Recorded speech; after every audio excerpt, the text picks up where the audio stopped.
खडसेंची भेट घेणार आहे. खडसे येणार आहेत कार्यक्रमामध्ये. मला माहिती नाही. शिवसेनेचा ब्रँड कशाला आले तर तुमचं नामोनिशान मिटून टाकेल. येताना अँब्युलन्स घेऊन जाताना नावे होऊन त्याला उद्धव ठाकरे.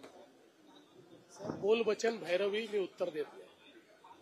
उद्धव ठाकरेंचं एक वक्तव्य आलंय, पुन्हा एकदा जे जनतेच्या मनामध्ये आहे तेच होईल, मात्र मालकाचे लोक मराठी माणसं एकत्र येण्याचा प्रयत्न करत नाही. पुन्हा सांगतो, बोल बच्चन याला मी उत्तर देत नाही. हे बोल बच्चन आहेत, याला उत्तर मी देत नाही. भाऊ काय सांगणार, आज जळगाव जिल्हा दौऱ्यावर आपण आहात. ख्वाजा नाईक यांच्या स्मारकांचं या ठिकाणी आपल्या हस्ते लोकार्पण करण्यात येत आहे. मला अतिशय आनंद आहे की भारतीय स्वातंत्र्याच्या लढाईमध्ये आमच्या आदिवासी समाजाचे खूप मोठं योगदान आहे आणि विशेषतः आपल्या अमृत काळामध्ये प्रधानमंत्री मोदीजींनी या सगळ्या आमच्या आदिवासी स्वातंत्र्य संग्राम सेनानी यांचा गौरव झाला पाहिजे या दृष्टीनं वेगवेगळ्या प्रकारचे कार्यक्रम हातामध्ये घेतले आणि या ठिकाणी ख्वाजाजी नाईक ज्यांनी अक्षरशः इंग्रजांना सळो की पळो करून सोडलं आणि